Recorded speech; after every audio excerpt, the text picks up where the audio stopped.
And I would also like to start this panel with a personal note, because for me, the word of the year is volya, so the Ukrainian word combination of freedom and willpower. And what we really can learn from Ukraine and Ukrainians fighting is this combination of freedom and willpower. And it reminds also the wars that we fought on our continent, obviously.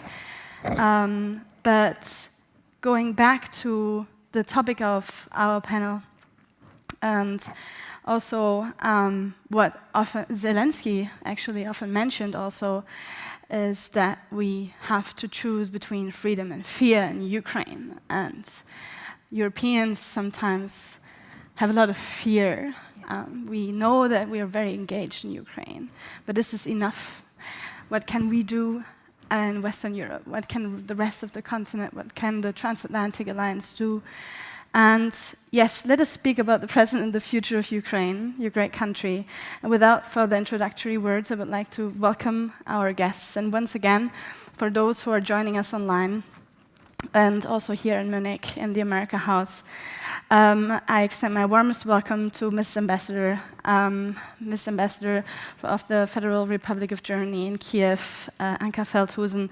I really express my gratitude in the name of the Young Security Conference that you are joining us today for this panel. And yes, Mrs. Ambassador, she's heading the embassy since July 2019 in Kyiv, and she is probably one of the most experienced Western ambassadors when it comes to Ukrainian issues, and it's also her third position in Kyiv. In particular, no other European ambassador has been experiencing both wars in Ukraine, 2014 and 2022 or 2021 right now.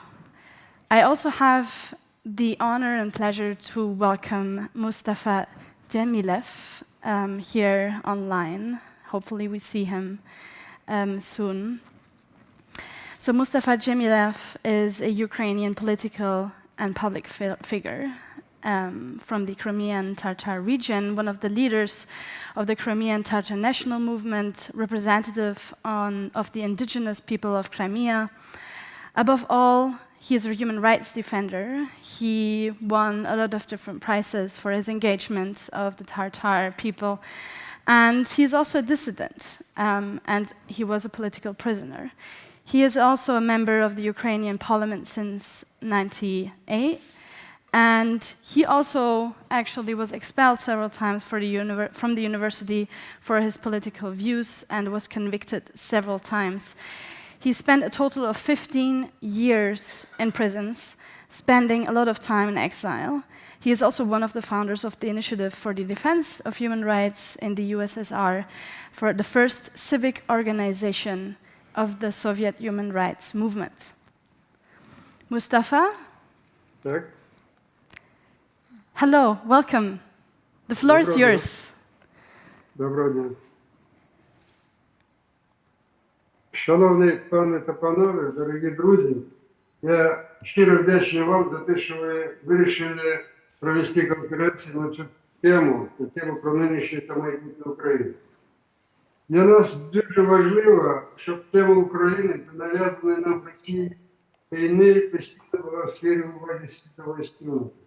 А для мене, як представника корінного народу Криму, особливо важливо є ще й те, щоб завжди в сфері уваги світової громадськості була і тема деокупації Кримського півострова.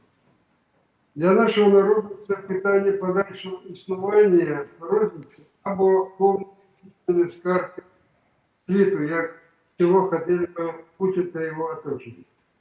Тому, коли деякі політики, як, наприклад, екс-президент Сполучених Штатів Дональд Трамп, говорить щось типу, давайте закінчити цю війну, Dear ladies and gentlemen, thank you so much for organizing this conference today so that we can talk about the current and future of Ukraine.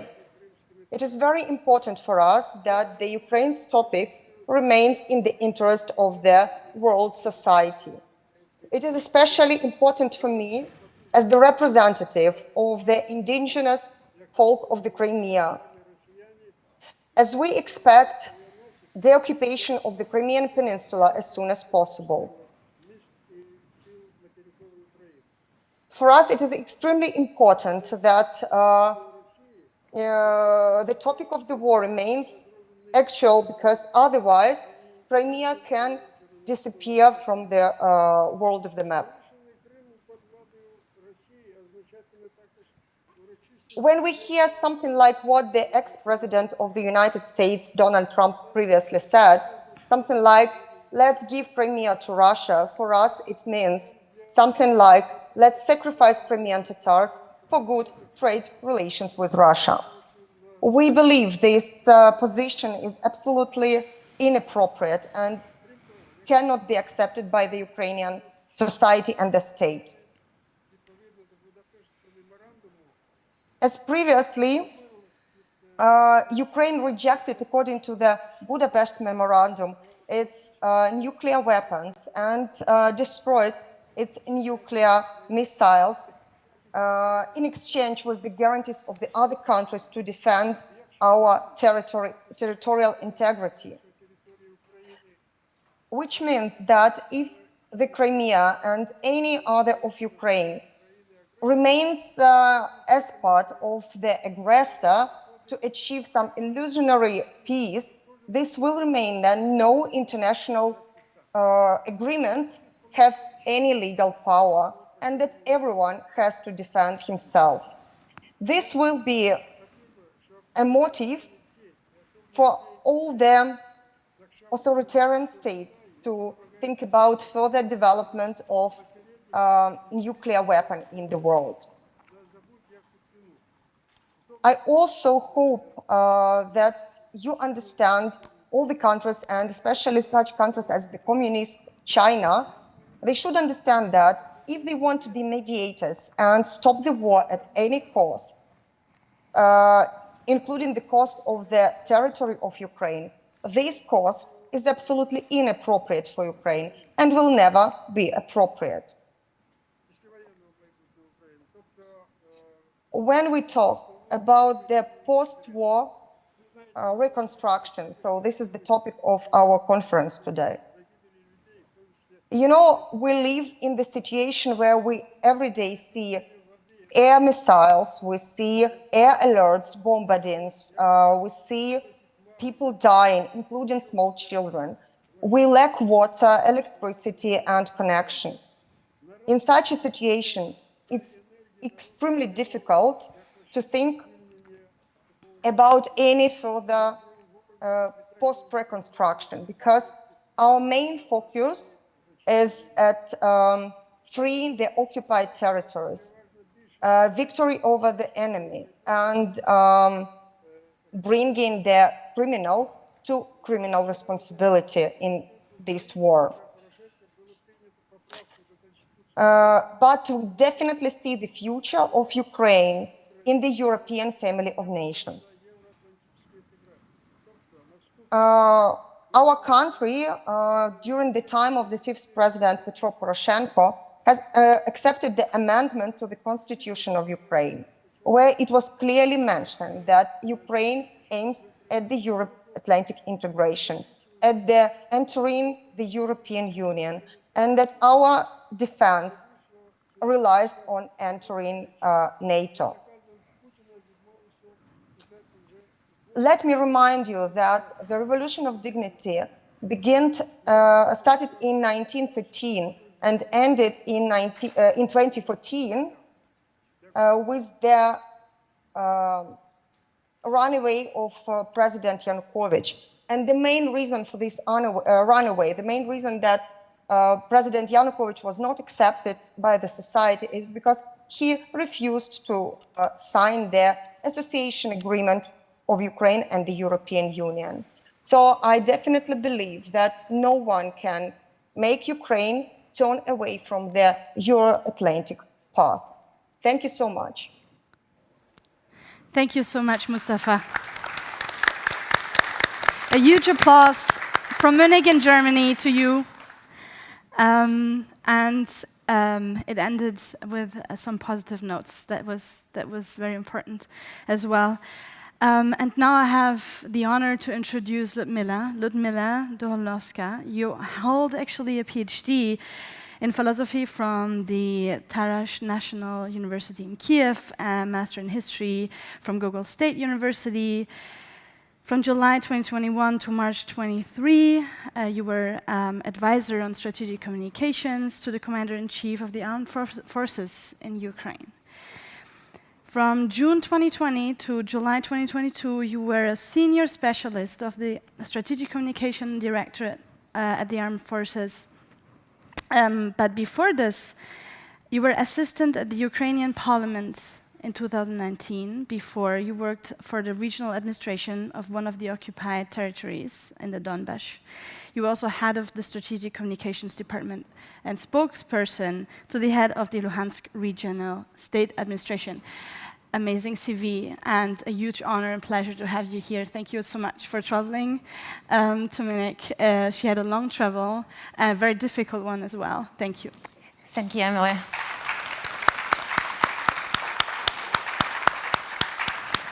Thank you. Thank you. It is a true honor for me to be here today in Munich. We Ukrainians, as a nation, are coming through the hardest times in our modern history.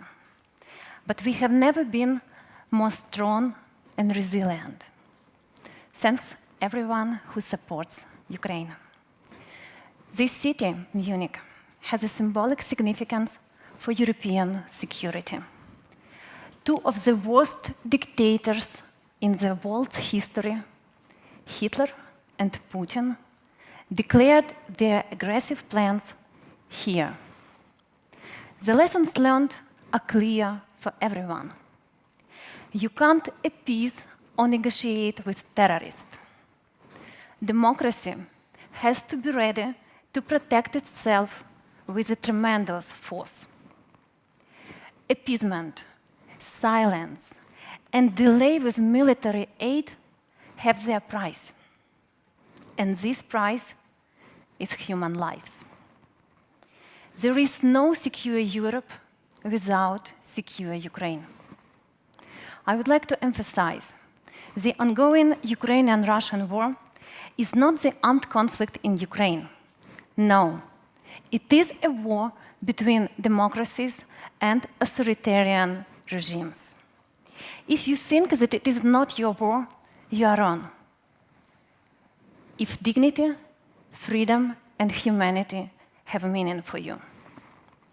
The price of Ukraine's victory for our nation and for partner nations is very high. But the price of our failure will be much higher for the whole Western world. I believe that every single person can contribute to our common victory in this war, because it has a lot of dimensions. If you can't fight with us in the battlefield, fight with us on the informational, diplomatic, legal, educational, cultural fronts. In a fight with absolute evil, democracies are always weaker, because we have a variety of positions, debates, discussions, bureaucracy. Actually, this is the essence of a free society. As a specialist in strategic communications, I have to admit that launching a campaign, an informational campaign, or even mobilization campaign in Russia is much easier than doing the same in Ukraine. And this is actually another challenge. The dichotomy between how to win the war, to defeat Putin's regime without becoming its twin. And I believe it is possible.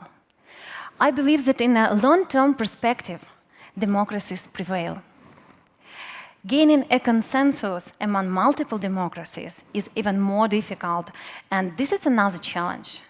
Can EU and NATO members make a strategic decision which will save Europe from the biggest catastrophe in the 21st century, or not? Ukraine's membership in this organization, that is a proper response to Putin from the strong and united West. Thank you. Thank you, Lyudmila. Thank you. And now I welcome and have the huge pleasure here on stage to introduce Alina. Alina, you are also a YSC fellow of last year, and actually we met also on the mountain in Salzburg where we hiked for a long time, and we talked about Ukraine and how to work together. And a part of that, you have also an amazing CV. You have a PhD in politics from Manchester and a master's degree in international economic relations from the Wrocław University of Economics, Poland, and a bachelor in international economics from Kyiv National Economic University, Ukraine, and currently also now you're a honorary research fellow at the University of Manchester. You gained a lot of international experience at European institutions and several NGOs. And a part of this, obviously, you're a social activist. You're very engaged for women and social rights and democracy. Thank you very much for being here, Alina, with us today.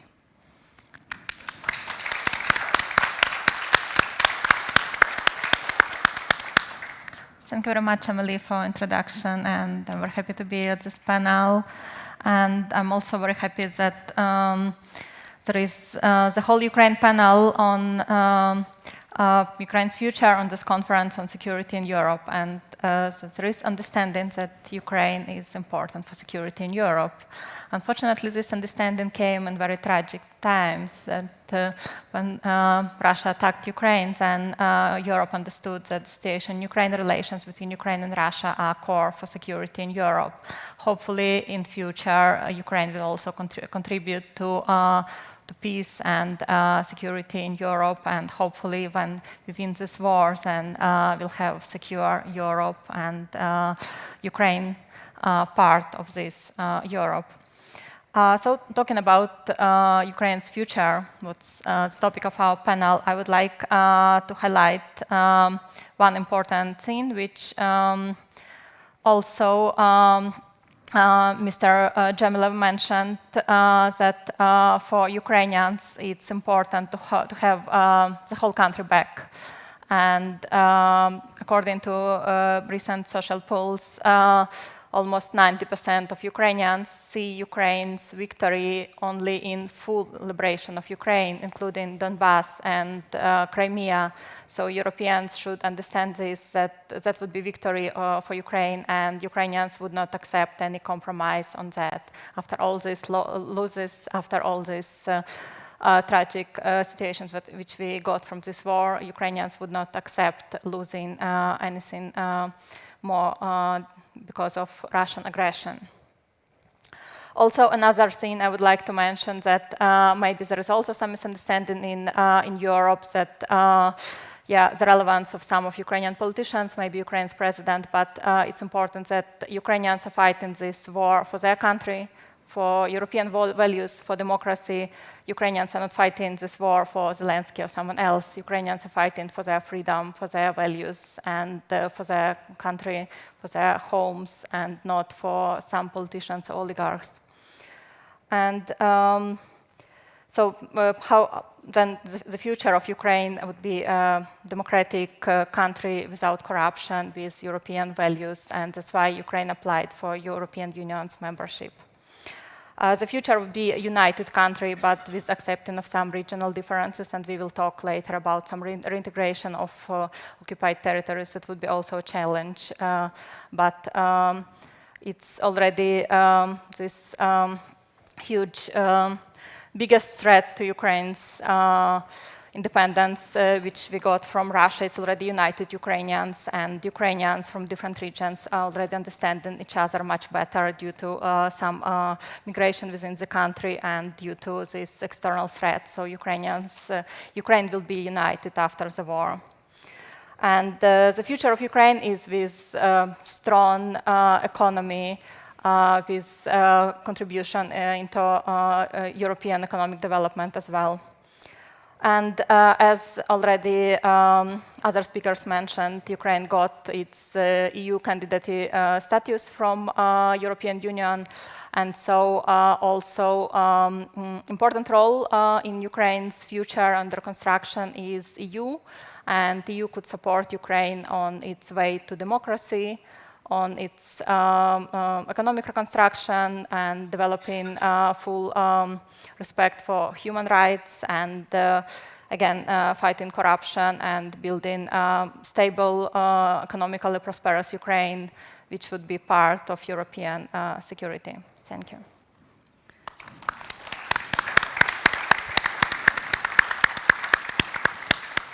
Thank you, Alina. Thank you so much.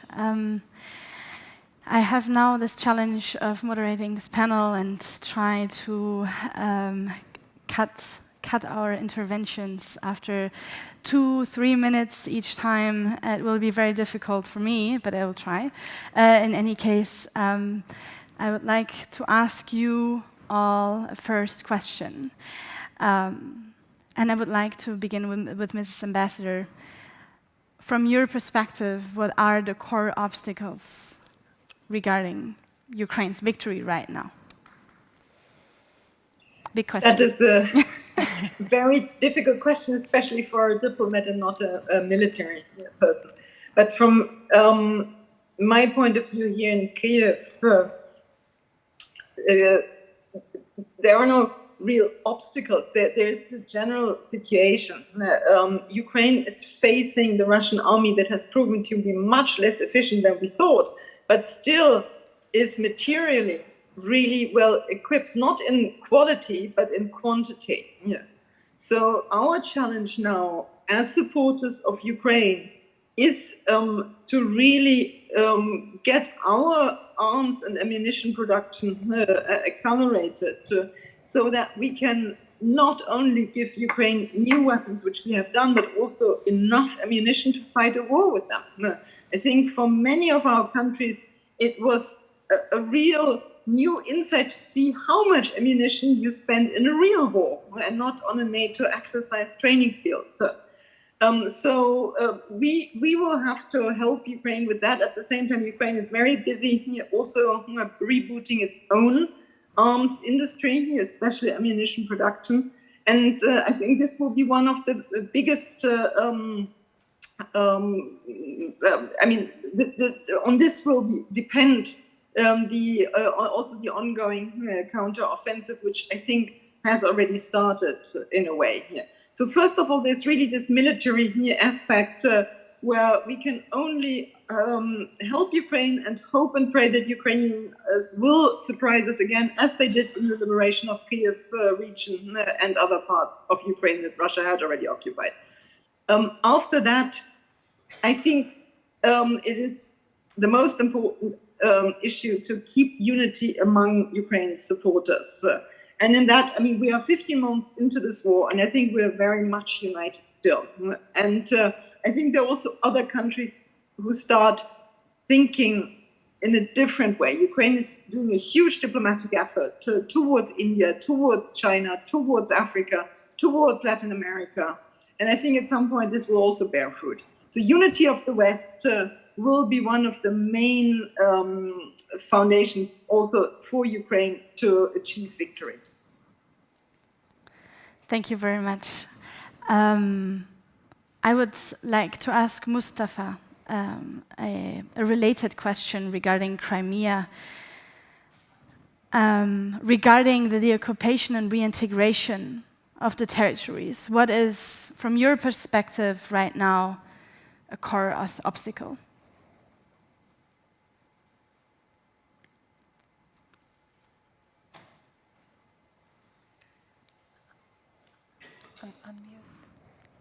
Украины была освобождение Крыма только дипломатическим путем. Но Путин закрыл все пути для... We have to admit that Putin has closed all the possible ways to ensure peaceful deoccupation. There have been already many discussions between the delegations, between the Ukrainian and Russian parts, and I have partook in many of these negotiations. The Ukrainian side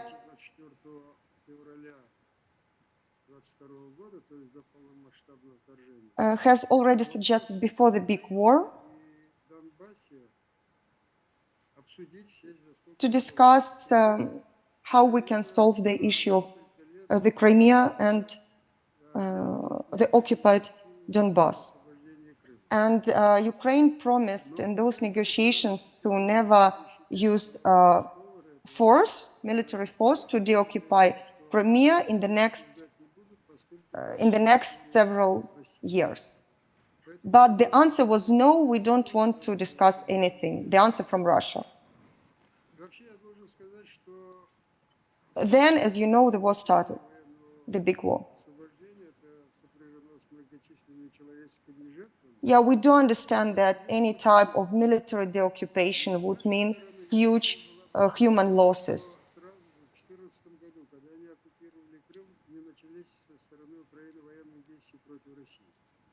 Yeah, this is probably the main reason why when the Ukrainian peninsula was occupied, when Crimean peninsula was occupied, Ukraine did not apply any military intervention to save lives. But now it looks like there is no other way to return to deoccupy Crimea. So we are waiting for counter-offense to return the Crimea into Ukraine. Thank you very much, Mustafa. Thank you. Turning back to stage here in Munich, I'd like to ask you, Lyudmila, from your perspective, what is right now the core obstacle from the military standpoint and your experience, regarding your experience with the army? And you have been on all different fronts. So what do you think? I fully support the previous speakers, Ms. Ambassador and Mr. Mustafa, that the key obstacle is a lack of weaponry. We are skilled, experienced enough motivated to liberate our country. The only thing we are asking from the West is weaponry. We were asking for that since Russia concentrated its forces near our borders. We were asking for heavy weaponry, for artillery systems, for multi-rocket launched systems, for aircrafts, for air defense systems.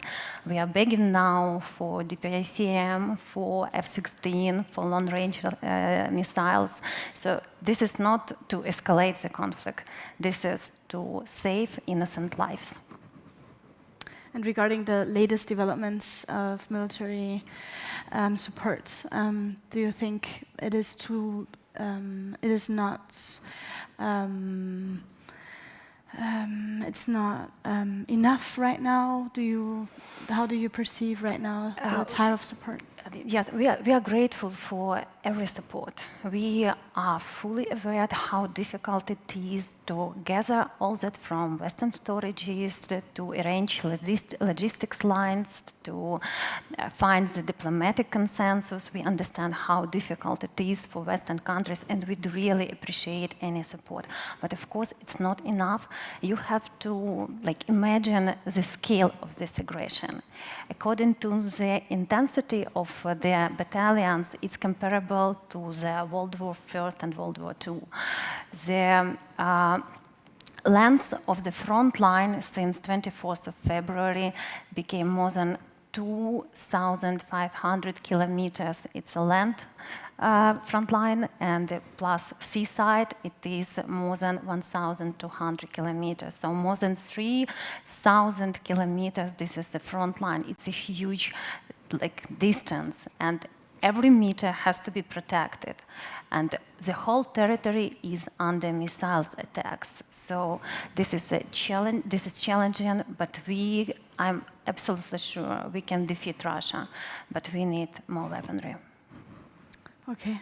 And Alina, your focus of your PhD was Ukrainian-EU relations, and regarding the current developments, how do you perceive these core obstacles right now regarding the negotiations? What you mentioned also the accession, but what is the core obstacle right now to develop another type of support? Thank you very much. I also agree with all previous speakers, and would like to highlight this once again, that the biggest obstacle is obviously Russia. Yes, so we speak about support and everything, but if Russia stops the war will stop, yes? So let us remember that the obstacle is Russia, is Putin, is Russism, so Russian fascism, so it's not only one person, Putin. Let us highlight this as well, that it's not one person sitting there and pressing the button and killing everyone in Ukraine. That's ordinary people who support this regime and this war, that soldiers, these people who voted for him, so this whole system. And another thing is, so there is lack of democratic opposition in Russia. So there are no people who are protesting and who would like to change this regime. If there would be perfect scenario, is not that more people die on Ukrainian and Russian side. The perfect scenario is when Russia would change into democracy. That would be the best. I think everybody would agree. And then about Ukraine, so there are some also mistakes on professionalism of Ukrainian leaders as well. We know that in the beginning of the war, for example, south of Ukraine was lost too quickly, and there are some corruption issues, and also closeness of Ukrainian leadership there are only a few decision makers, and young professionalists are not allowed to advise and to help Ukraine to win. And I would like to point out that the main reason for Ukraine still fighting is ordinary Ukrainians. It's Ukrainian army, it's Ukrainian amazing civil society, but it's already 15 months of war. And I don't want to name it as obstacle, but I just fear that people can get tired, that civil society and those people who are, those volunteers who are collecting money for socks for Ukrainian soldiers and for every tiny thing, that they can get tired, and then it could mean also a longer time for Ukraine's victory.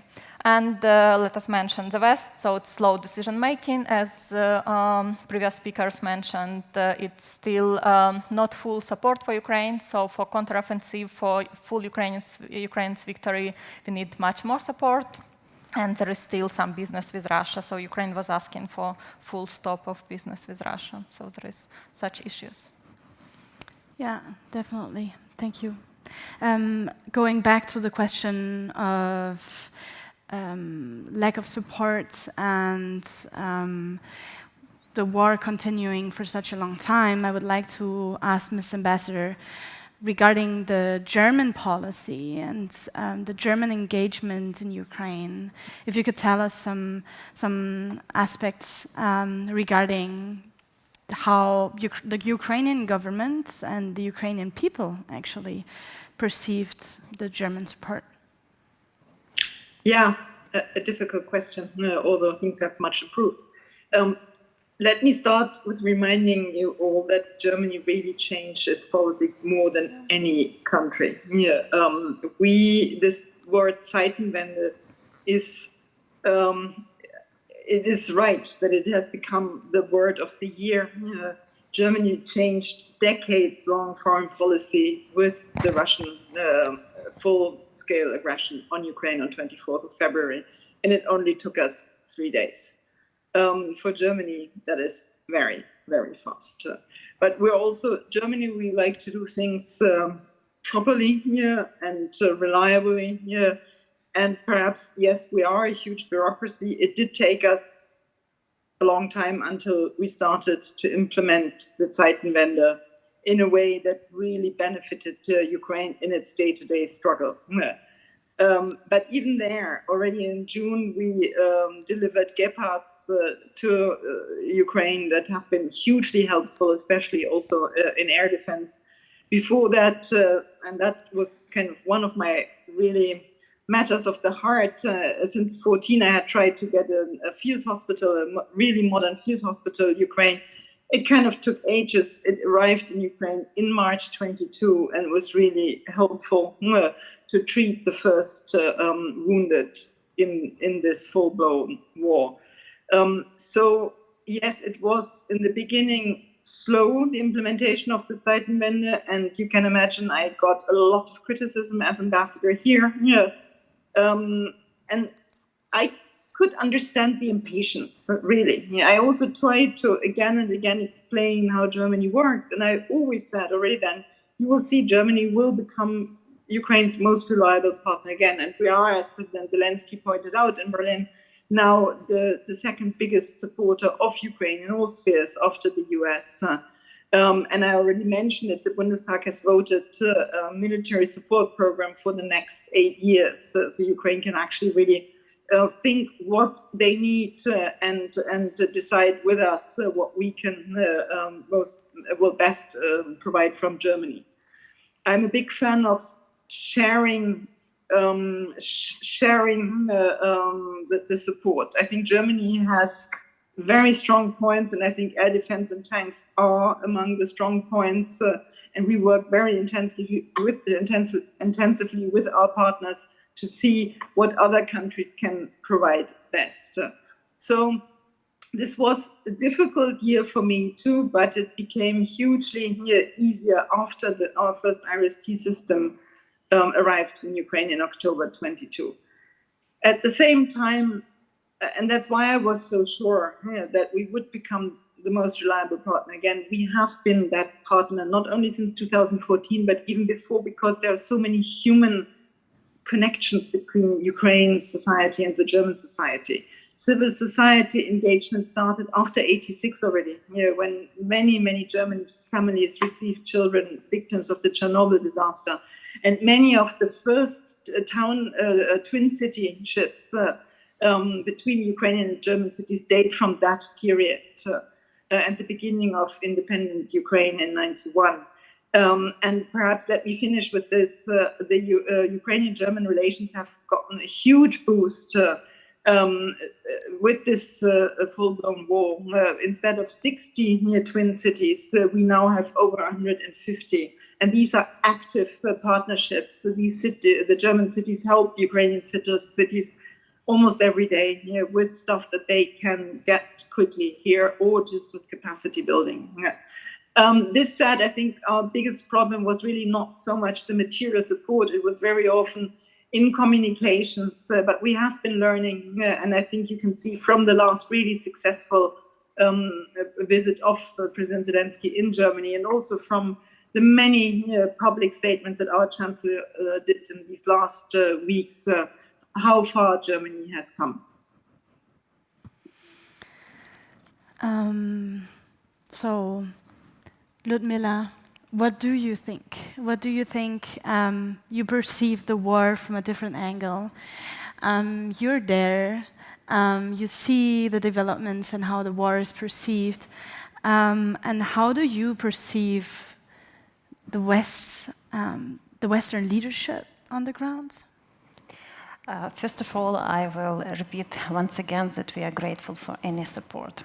But serving in the armed forces for 2.5 years, and especially, the hardest year of the full-scale invasion, I have to say that it's quite difficult to explain to our soldiers who are on the ground, on the battlefield, why we can't respond to Russian shells in the proper way, because every single day Russians used more than 60,000 artillery munition and different types of munition every single day, and we couldn't respond properly. So it's very difficult to explain them on the ground why we do not have enough support. But we appreciate everything, and we understand, and believe me, being in Kyiv and knowing that we are more protected now, thanks to such support as IRIS-T, air defense system, now some Patriot, everything we received, it's much safer. And but still, it's not enough. It's very difficult. People, especially on the ground, are militaries, people who are staying in southern and eastern regions in Ukraine, are really disappointed. It's as Alina mentioned, it's already more than 15 months of such an aggression, and everyone wants to stay in their house. They want to grow up their kids in a safe environment. And another thing I would like to mention, answering your question, is that we are really thankful for all Europeans and other countries who are hosting our women and kids, who opened their houses to our people. It's very important for us, believe me, and we will be grateful for that forever. And maybe the last point, as I was working in the strategic communications field, I have to thank to all the journalists who came to Ukraine to tell our story to the whole world. In the first months of a full-scale invasion, more than 10,000 journalists came to Ukraine and asked for accreditation to work on the battlefield and to show what is going on. And it's very important. They risk, and some of them sacrifice their lives to tell the story. And till we are talking about Ukraine, till we have such an event as today, I think we are closer and closer to the victory. Thank you. Thank you so much. That's very encouraging regarding our conference and our program. And Alina, what do you think? How do you perceive the lack of the West in Ukraine? Thank you. It's a very interesting question. And although I'm Ukrainian, I don't live in Ukraine for 10 years, and I lived in 10 countries. And it's amazing. It's striking how different perception of everything what is going on is in different places.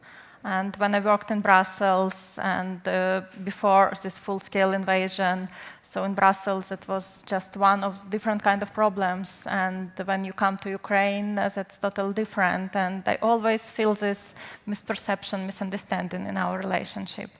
And so I would like to point out once again that there is a huge difference between what Ukraine got after annexation of Crimea and in 2014 when the war was going on in Donbass, when we got high concern, and very high concern, yes.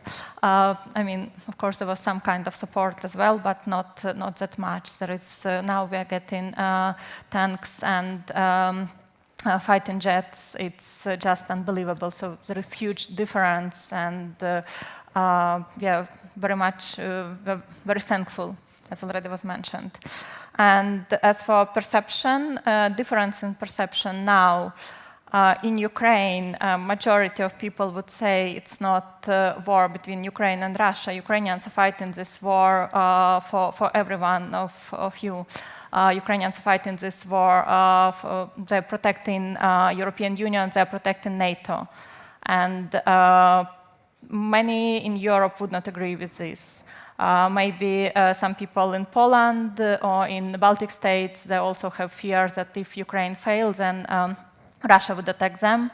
But here in Germany, maybe there is some kind of understanding. If you go more west, just something is there. We are helping a bit. Yeah, we are contributing there because we are good people. But there is no such perception that Ukraine is protecting NATO. When I'm on conferences with people working in NATO, no one would say that Ukraine is protecting NATO. They're just saying it's not our war. The Ukrainians think that they're fighting this war and they protect Europe from Russia. So there is huge difference in this perception. And as it was mentioned, Ukraine needs much more support. There is issue in slow decision making, and although some in Europe might think, okay, given fighting jets in a few months, that's quite quickly, yes. And how many people in Ukraine died during this month? So it's not quickly for people who are there, for Ukrainians, and even not speaking about the soldiers, for civilians, that Russia is targeting civilians as well. And from the beginning of the war, Ukrainians were asking to close the sky, for NATO to close the sky. NATO was afraid to openly confront Russia, although in Russia there is a perception that NATO is already there, so I don't know how NATO can be much more there or a bit less there, because from 2014 Russia is thinking that it's fighting with the US in in Ukraine and with NATO. So there is already such perception, and NATO did not close the sky. Now we are getting much more support and fighting jets and obviously air defense system. Everything is helpful, but that's not addressing fully requests of Ukrainians. Ukrainians were asking to switch off Russian banks from SWIFT, and some banks were switched, but some countries still trade with Russia. And let us mention, although there are European Union sanctions against Russia, but some countries are still stopping them, like Hungary, and some countries, for example, there is Belgium, who still trades in Russian diamonds, so there are still some holes in these sanctions, so there's still not full stop of business with Russia and not full support of Ukraine. Thank you. Thank you very much, Alina. And a question to Mustafa. When we talk about the question of the West in Ukraine, and from a very different perspective, and your experience in Crimea, how do you perceive the West? How did you perceive it before and now? Is there a change? Obviously, apart that the fact that we have obviously the war happening, but how would you describe your perception? I didn't understand everything in your question. Please repeat it in Russian or in Ukrainian. Я перекладу. May I translate? Yeah, you can also translate. Yeah, of course. Mustafa. Mr. Dzhemilev was asking for 1 minute to repeat the words because he did not hear the words properly. Please give me a second to clarify it with him. Yeah, thank you.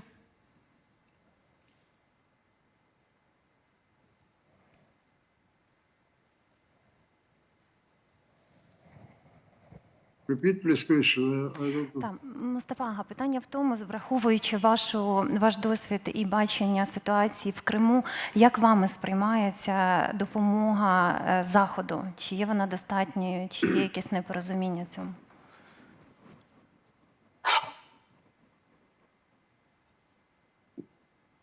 Ну, во-первых, я хотел бы, конечно, выразить For example, I would like to start with saying thank you to all the countries who supported us. I have to admit that this help could have been earlier, because Russia's intervention into Ukraine's territory,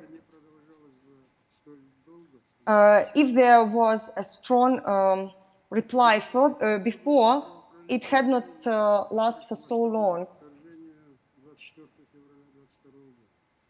Yeah, so if the reaction had been stronger, then we could have avoided the full-scale war in 2022. I believe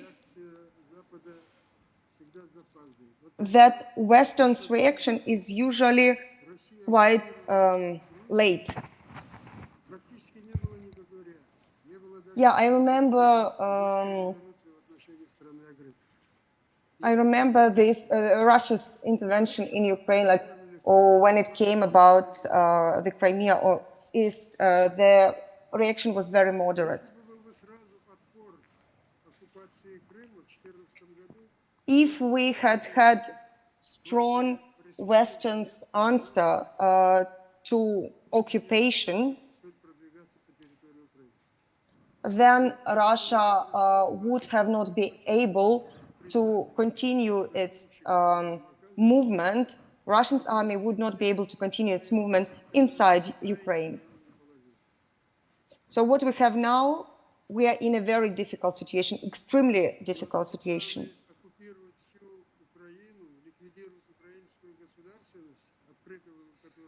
Russia still has plans to destroy Ukraine's right to be a state.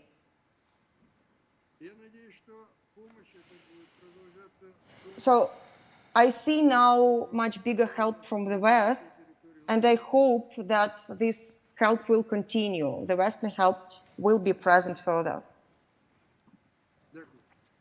Thank you so much. Thank you so much, Mustafa. I hope the translation is working out. When we talk about the transition between the different wars and how different military interests developed in Ukraine, and when you turn our perspective a little bit towards the foreign interests that interweave in the Russian-Ukrainian war right now, sometimes we have the impression that we're not talking about this aspect enough. So I'd like to ask Mrs. Ambassador her opinion. How does she experience in Ukraine right now the conflicts between different strategic interests playing out? I don't think it's my place to talk about other countries' interests. What I do see in Ukraine, in Kyiv, is a very higher activity of colleagues, diplomats from countries who before that, I would say, would mainly look after their students in Ukraine. These are mainly the, as my Brazilian called them yesterday, the BRICS countries, I mean BRICS without Russia. Mainly India, South Africa, and also China. The Chinese colleague for the first time ever came to see me to discuss the war, which I reminded him is a war and nothing else. So I think this is good. So even on the ground in Kyiv, there are now discussions with other countries about explaining why we are supporting Ukraine the way we are and why we expect other countries who want to play a major role on the international scene should also support Ukraine. And you can see it also in the way that Foreign Minister Kuleba is traveling the world to talk to countries that Ukraine perceives might make a difference in applying pressure on Russia to end the war, because let's not be mistaken, Russia could end this war tomorrow by taking its troops out of Ukraine and stopping the air attacks. Thank you very much. Alina, what do you think? Question. Mustafa, you have a question? Answer from Mustafa question. You wanted to add? Я хотел бы добавить к тому, что I would сказал. like to add to what I has already mentioned. Сейчас наша территория обстреливается преимущественно So far, 500-600 километров с акватории Черного моря. So far, our territory has been mostly shelled from the distance of about 600 kilometers. Они не доходят до тех точек, откуда нас стреляют. Yeah, Говорят, что нельзя нам стрелять по территории материковой части России. and often we face such a problem, which I feel like not just because we are being shelled by Russia, but we are being at the same time said that we are not allowed to shell Russia at the same distance, because it means that we cannot do the same that Russia is doing to us, and the cost is the new thousands of victims, thousands of people of Ukraine who will die. So this is how it should be just. If you are being killed, if you are being constantly shelled, you should have the right to do the same to defend yourself and your country. But we are not allowed to shell Russia's territory, which is not Crimea, but the Russia's indeed territory. This I find as really unjust. Yeah, thank you very much, Mustafa. Turning here back to the stage, and Alina, what is your perception, what Mustafa mentioned, and regarding the different roles in Ukraine right now, how they play out? So different interests, yes, it's very interesting, very important question, because we think about Ukraine and Russia, yes, but there are many other actors. And so first of all, Russia, yes, what Russia wants to get Ukraine back into its control, because Ukraine is more important for Russia than Ukraine is for the West. Russia cannot be a superpower without Ukraine, and Russia and Putin convinced this population, so Putin and also Russians want to get back the power of Soviet Union. They want to have a multipolar world and be great power to influence global politics. That's their aim in Ukraine. European Union, so main goals of European Union in general in its foreign policy is to have stability and economic relations with everyone. So Europe wants to stop this war and to have stability in Europe and to continue economic relations both with Ukraine and Russia. That's what European Union interests. US wants to preserve its position as the global superpower. US does not want any change of borders, any change of status quo. And in the end, I would like also to mention China. And it was very interesting for me to listen to Ms. Ambassador, and because she also mentioned China, and I was also thinking about China. And it was very interesting that they started some actions, China and India and Ukraine. It's very intriguing. And China, what wants China? China unfortunately also wants global leadership, and China is happy that Russia is getting weaker, Europe is getting weaker, and for China it's all good. And China is watching US. Because China wants Taiwan back, and many observers agree that in a few years China will try to get Taiwan back, and it will definitely happen in a few years.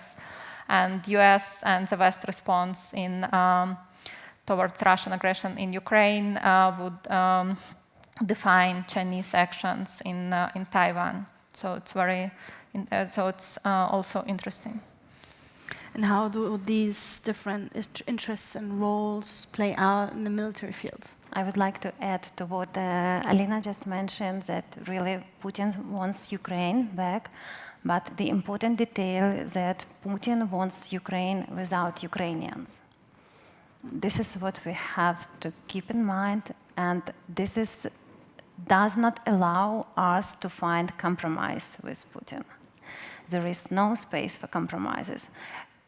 And according to the strategic interests, just analyzing the military aid, I always this is my turning point, what is military aid? I would say that the United Kingdom and the United States governments are interested in a full victory of Ukraine, which means the restoration of Ukrainian territorial integrity and its sovereignty, but also they are interested, and I suppose that the majority of Western countries as well are interested in restoration the international order and justice.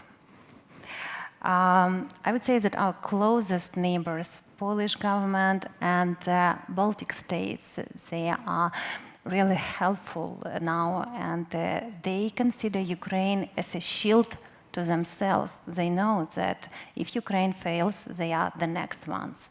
So they are fully committed to support Ukraine, and we appreciate that.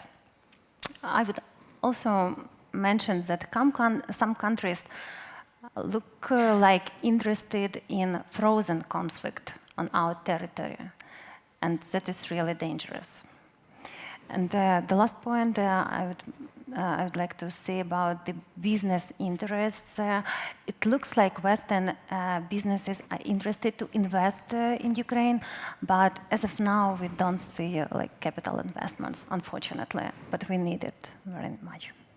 Yeah, definitely also in the education sector, right? That now Exactly. You're working for the American University. Yes, now I am representing the American University Kyiv, and I would say that investments in education, investments in Ukraine recovery is like not a charity for Western countries. This is investments in global security and prosperity.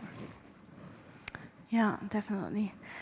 And turning back to the main title, actually, of our panel today, when we talk about the post-war society of the Ukrainian people, Ms. Ambassador, how do you perceive working with Ukraine over such a long time?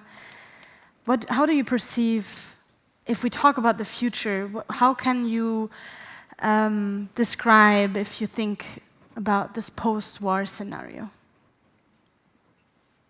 I'm, in that respect, a big optimist. Ukrainian society, Ukrainian people, they have made their choice. They want to be part of Europe in the sense of the European Union and in the sense of NATO as the military alliance. And I'm personally convinced that they will get there. This is motivating the country in this fight. This will probably be a bit longer and also not so easy. Yeah. But I think Ukraine has made a huge step towards this goal. And I am really personally optimistic that this will be the post-war scenario. Ukraine's society that I have watched since '94 has really changed from a post-Soviet society to a modern European society that embraces the values that they are fighting and dying for now. Thank you very much. And Mustafa, what do you think? How do you perceive the future? How do you see a post-war society in Ukraine unfolding? How can you imagine this scenario?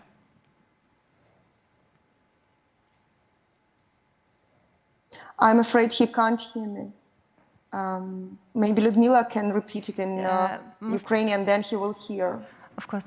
Мустафа, як ви бачите майбутнє України, повоєнну Україну? Яким є ваше бачення?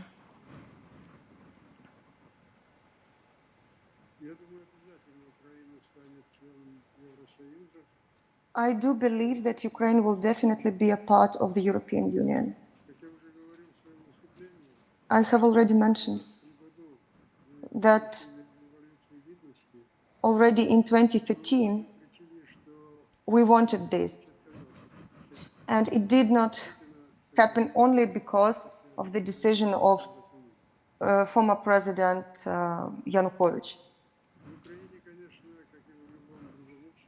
As in any other society, Ukrainian society has different opinions.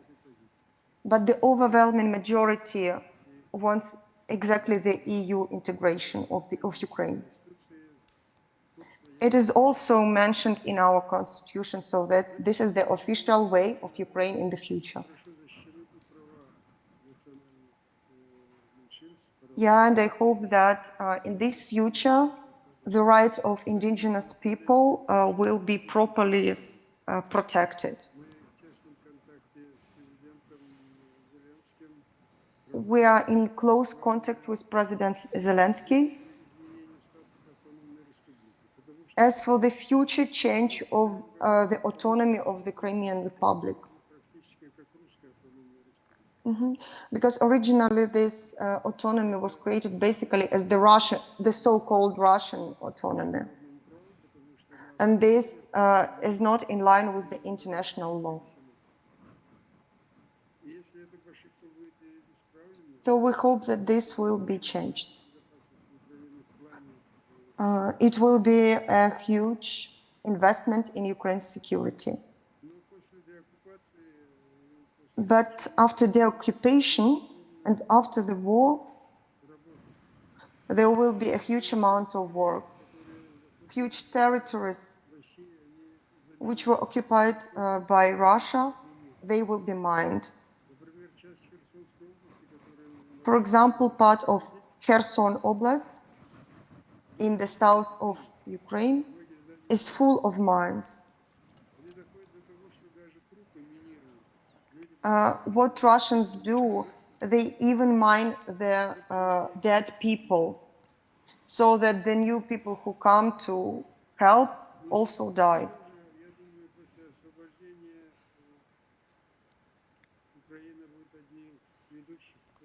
Yeah, but I hope, and I'm quite sure that after the end of the war, Ukraine will be one of the members of the family of prosperous countries, because we have huge natural resources and great people. But to reach the level of the European countries, we will also need the support of the European partners, and we hope for this support. Thank you so much. Thank you so much, Mustafa. I hope that you can hear my words. In any case, I hope and look forward to the international community helping in Ukraine and helping with this transition.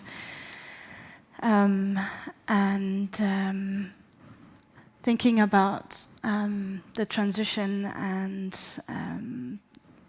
how we can actually imagine right now the post-war society. What could you add to that? Thank you. I know what we are fighting for. Of course, we are fighting for a democratic society, and I know in person a lot of our brave militaries, and I'm 100% sure that they will not tolerate any corruption, injustice, or political games with Russia. So our society has changed dramatically, especially since February 24th.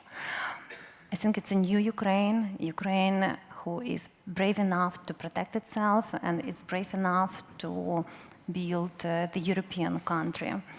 And the example of our university, American University Kyiv, a lot of people who are here today just represent the academia institutions, and we are a university. We have different programs, bachelor's, master's for students, but as university we are engaged into demining issues, in the issues of restoration, justice, and we are working on military justice system reinstatement in Ukraine.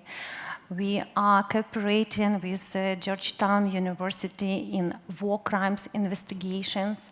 We are launching scholarships for veterans, for wounded soldiers, and for kids who lost parents in this war.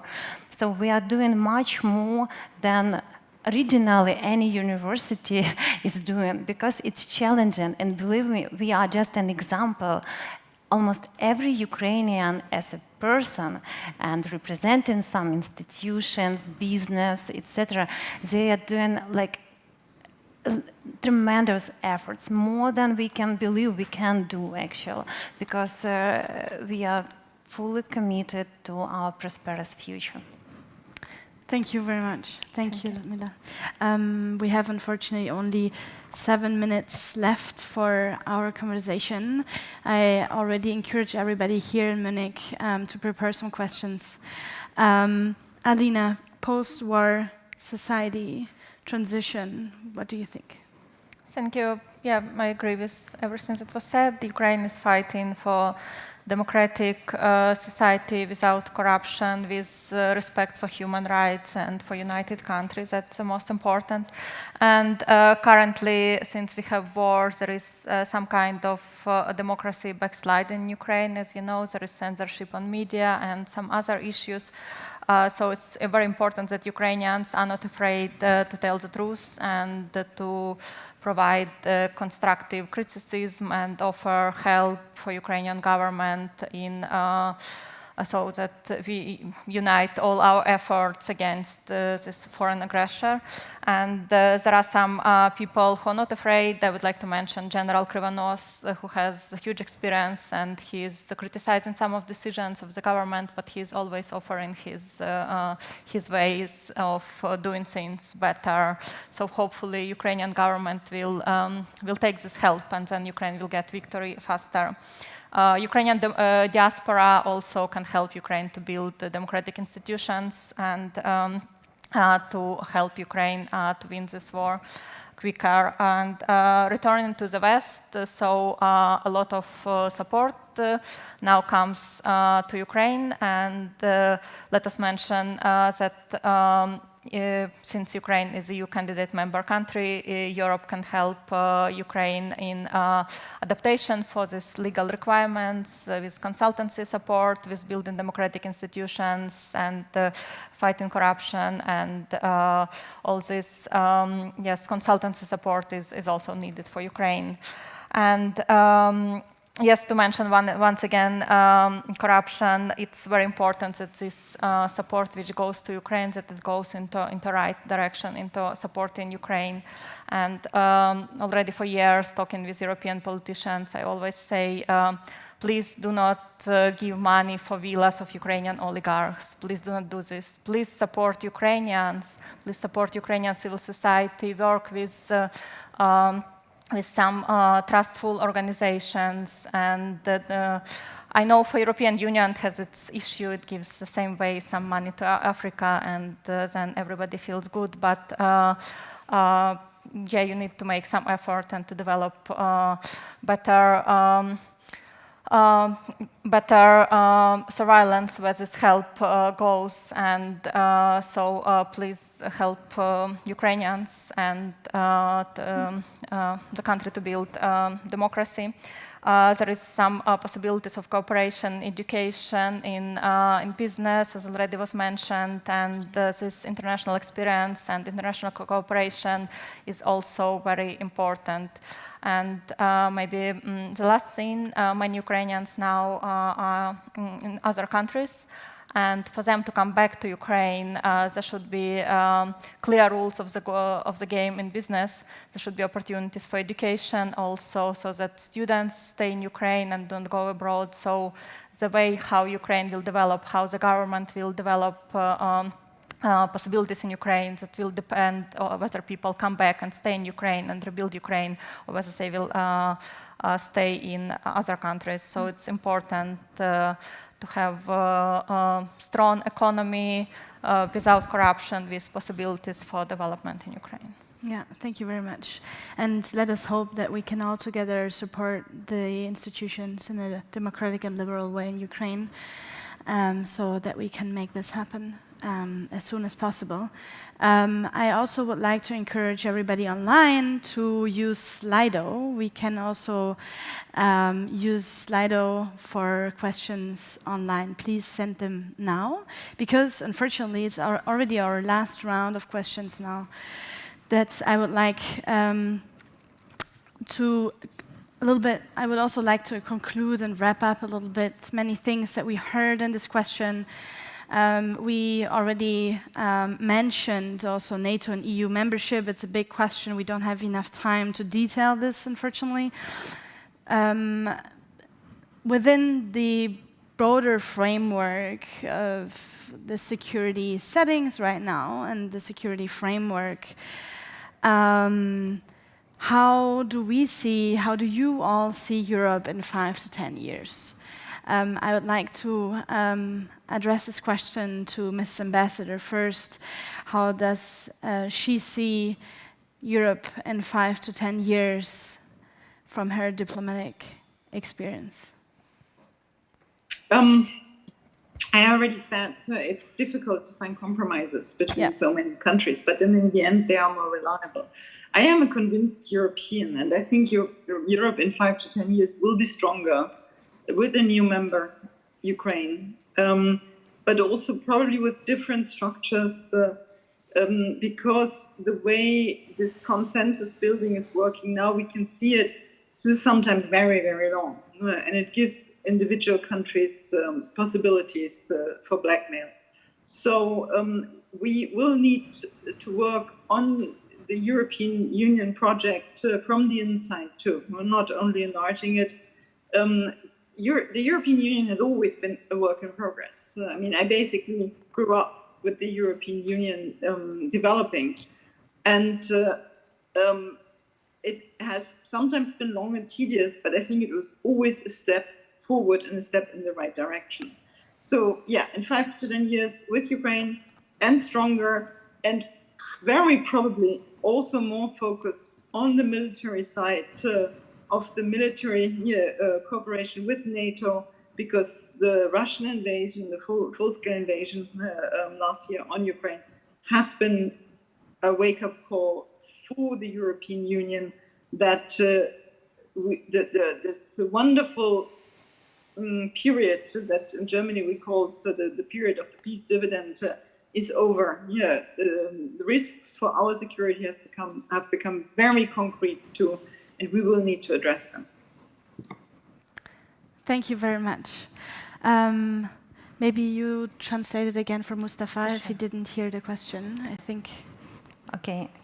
What was the future in 5-10 years? Yeah. Пане Мустафа, яким ви бачите майбутнє Європи через 5-10 років?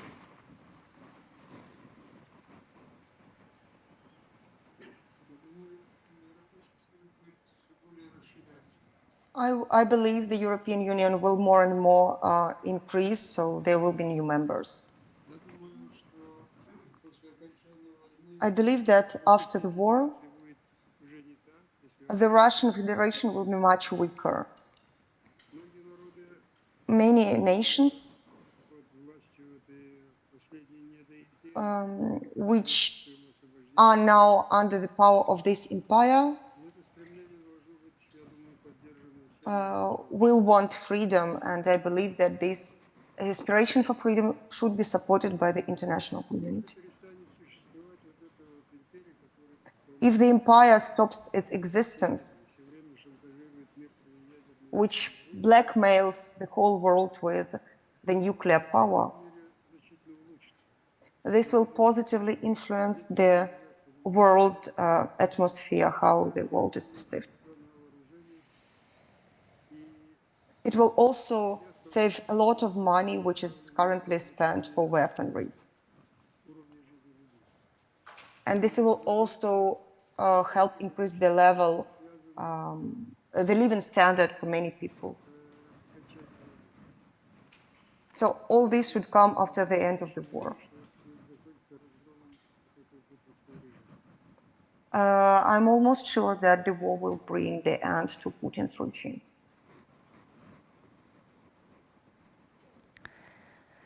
Let us hope so. Lyudmila, how do you see the future? I'm optimist. I believe that if we have enough weapons and ammunition, the war will be ended with our victory till the end of 2024. And as soon as the war ends, an international force should be moved into Russian borders, actually, which was successfully implemented in South Korea in 1953. After the stabilization of security situation, I just expect a huge growth of Ukrainian economy, society. It is actually the most attractive place on the planet, but if it will be a secure place, I think everyone would be happy to visit Ukraine as a tourist or investor, to study, to work there. We have just, the best people, know that, and this is a very beautiful country. And I believe that our EU and NATO future is very close, and once more reiterate that it is the best response to Putin's aggression. Ukraine, which is a member of EU and NATO. Thank you very much. Alina, what do you think? Thank you. Yeah, it's actually a very hard question, as everybody mentioned. First, just a little point on Ukraine's membership in EU and NATO. Ukraine can join EU and NATO only if Russia weak or Russia is a democracy. So there are only two options. And as for the future, I have a few scenarios.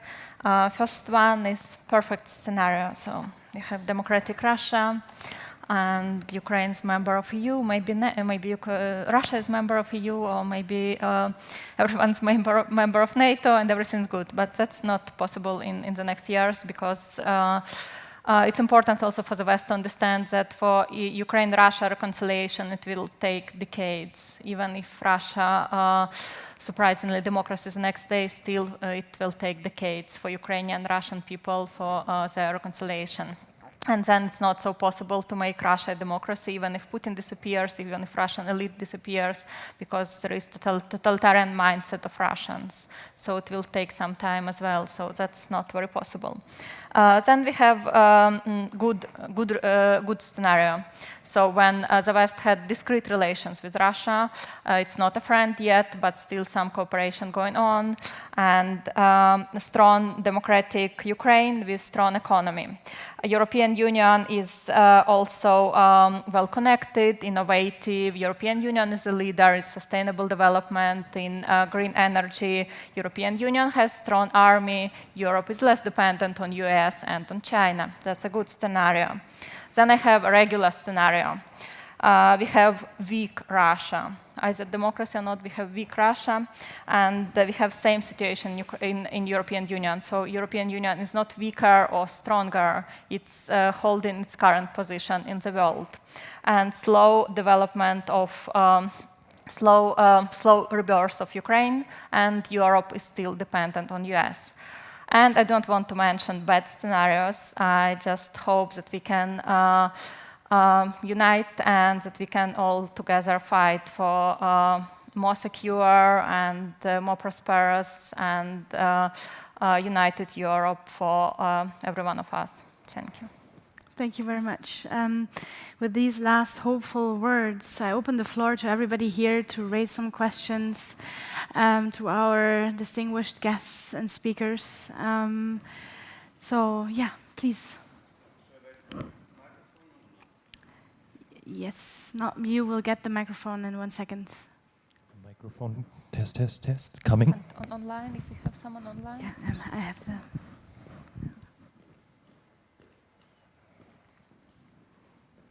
Yes, thank you very much for those insights. I also find it very interesting to also have a member from a minority in Ukraine to give his views on the whole situation.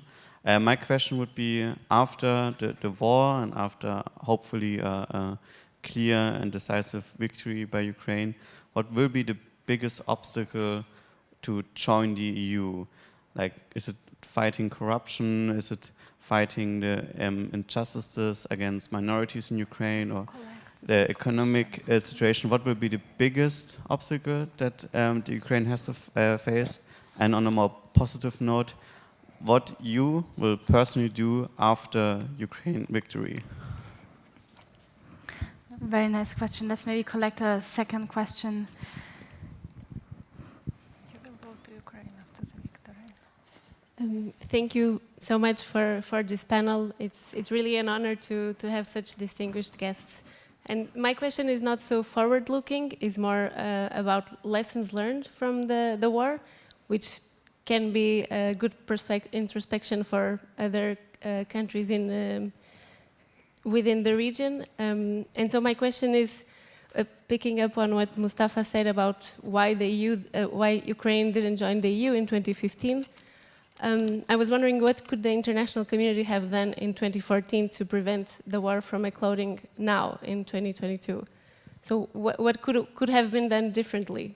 So at the time, it feels there's this feeling that things just kept business as usual from 2014 until 22, even if there were some lighter measures. But until 2022, it's, you know, what could have been done differently?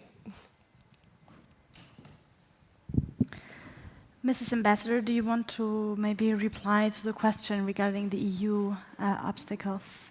So the question was, what is the biggest obstacle for Ukraine joining the European Union?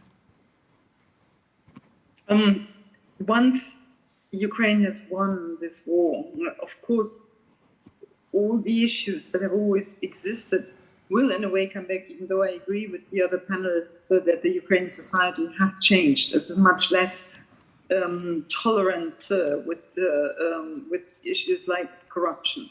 But nevertheless, even though Ukraine is doing something every day, the issues of justice reform, fight against corruption, better corporate governance, but mainly using its full economic potential.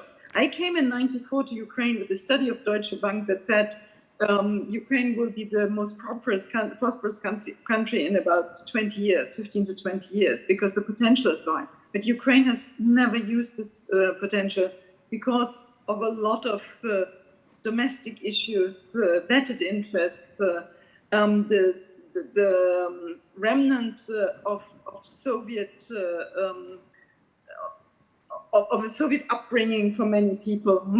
So this will have to be addressed again after victory. I do think that the Ukrainian society has done a big step forward already, but there are really things that cannot be solved in one day. And this is, for instance, the justice system, which is still a big obstacle for economy, but also for civil society and in general in Ukraine. But I do want to say what I'm going to do after victory. The day Ukraine wins, I will be there to see friends again. I am leaving Ukraine as ambassador on this year, July, but I will certainly be there the day Ukraine wins this war. Thank you very much. Mustafa, do you want to add something? Пане Мустафо, чи хотіли ви щось додати? Regarding the question, how do you see the European Union integration of Ukraine? Щодо того, якою ви бачите європейську інтеграцію України, я ще додам, які головні перешкоди після того, як ми станемо членом ЄС, очікують на Україну? Specifically also regarding the respect of minorities. Особливо з акцентом на повагу до прав меншин. Действительно, вступление в Евросоюз открывает широкие возможности для... I'm pretty sure that entering the European Union opens huge opportunities for Ukraine when it comes to justice, restoration of rights.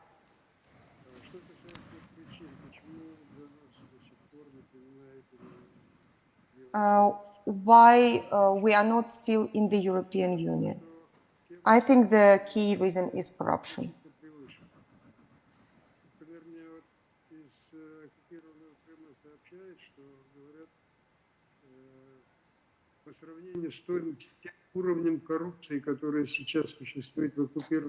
But I believe the perception of Ukraine as a corrupt country is not always relevant, so it can be more increased than it is in the reality. For example, the people from the Crimea informed me that compared to how the Crimean people lived before, compared to what is going on now, corruption under the Russian rule is much bigger.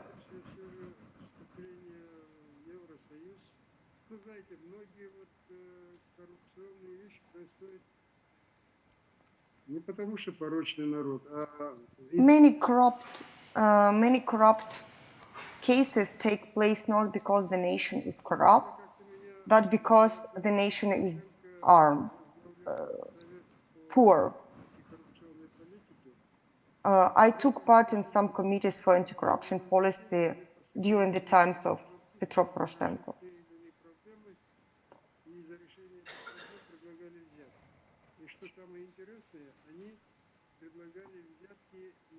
Чтобы какие-то привилегии в нарушении закона для них сделали, а для того, чтобы их вопрос решили правильно, по справедливости. Okay. So when I was a part of this anti-corruption commission, I was sometimes often offered bribes. It's not because they wanted the wrong solution of the case, but because some participants wanted the just solution.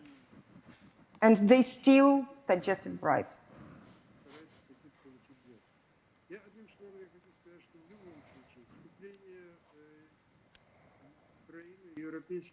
So I hope that our aspiration to enter the European Union will definitely help us cope with this problem of corruption. And I also understand that corruption exists in many countries, including the European countries, Western European countries, and the United States. But we will work on that. But I am afraid that some countries are simply unwilling to welcome Ukraine in the European Union. I don't want to mention each and every country, but I have a feeling like that.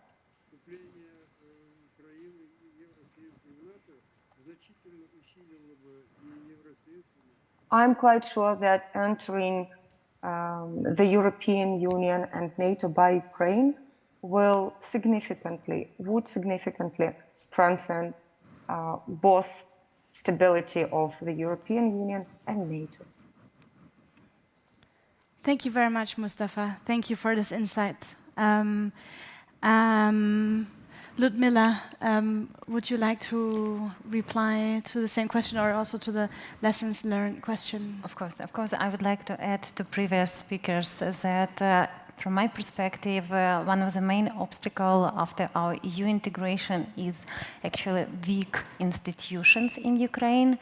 Unfortunately, we don't have in different spheres of our government strong institutions which will provide the sustainable functioning of all state power. It's not only the justice system, it's also government, it's our parliament, it's government in the different regions, in different spheres. So we should work harder on institutions development.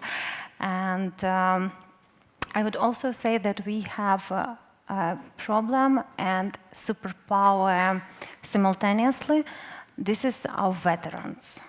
On the one hand, this is the best representatives of Ukrainian nation, the strongest, the dedicated ones, and just, they should be in our power in the future, for sure. On the other hand, a lot of psychological, medical problems, rehabilitation, which many societies faced with in their history, and the example of the United States, how they deal with veterans and how veterans contribute to state's prosperity is an just example for us. We should follow that. According to the question about lessons learned, I think that the Ukrainian armed forces now are the most reliable and attractive partner for every military force all over the planet, because our military experience in different fields, in operating weaponry and vehicles, in strategic planning, operating on the ground, decision-making, military leadership, strategic communications, everything is just, a platform, and we are ready to contribute. We want to share these lessons. So in this case, I think we are already the contributor to NATO security, to NATO countries' security. And I would like also to answer the question, what will I do after Ukraine's victory? I will finally sleep enough, and I will bring my family and my friends to Crimea for vacation in any season of the year. That's wonderful. Let's hope for that it happens very, very soon. Let's hope. Alina, would you like to reply maybe to the lessons learned question? What could have been different the past 5 years? Thank you. I would give a very short answer to previous question. Yeah, everything that was said is right, but I would like to repeat my point that Ukraine can join EU only with weak or democratic Russia. EU will not accept Ukraine when there is strong Russia. Russia is the biggest obstacle for EU membership for Ukraine. that's very important. And issues with corruption, with weak institutions, and it's also obstacle, but that's already a second-order obstacle. And there is a huge job to be done to adapt to all legal requirements of EU, and EU can help with consultancy, knowledge sharing. It's very important that the EU supports Ukraine on this road. As for the lessons learned, yes, I would like to reply to these questions. Actually, my research was about this, and we were already discussing how EU and the West did not respond properly to Russian aggression. And speaking of Crimea, so when I interviewed policymakers for my doctoral research, they told me that yes, Ukraine did not respond to this, didn't respond military, but why? Because Ukrainian decision makers were in contact with Western ambassadors in Ukraine, and they told Ukraine not to do anything. They told Ukrainians not to respond and promised to solve issue with Russia. So that was what the West did, but they didn't solve it, and Crimea was lost. And then Ukrainian leaders already learned on this, and there was response to what was happening in Donbass, and that's why there was further war for Donbass, and Donbass was not lost as Crimea was, because that was a Western promise which they did not follow. So now we see that the West responded much quicker, so hopefully the West learned this lesson, and now there is better understanding of Russia and the importance of Ukraine, and everything that we discussed, that Ukraine is important for European security. I hope that now everyone understands this. Yes, let's hope that everybody understands now to which degree Ukraine is important for European security, transatlantic security, our alliances, and everything that keeps it all together. Let's once again thank this amazing panel, our distinguished guests. Many greetings to Kyiv, and thanks again to Ms. Ambassador, to Mustafa for joining us today. It was unfortunately not enough time as usual. It's always the problem, but I really hope that we'll have more time soon to organize something together, to exchange more, and to see how we can support your cause and how we can actually also foster from our side the community and our platforms to support this transition. Thank you, Lyudmila. Thank you, Alina, for joining me here on stage. Thanks, dear fellows of the Young Security Conference. Thanks to the America House that is hosting us here in Munich. Thank you all. Unfortunately, I have to close this amazing panel now. We have here a short break, and which will be followed by a fellow session on the security in the Arctic in 20 minutes. So a big applause to everybody. Thank you again.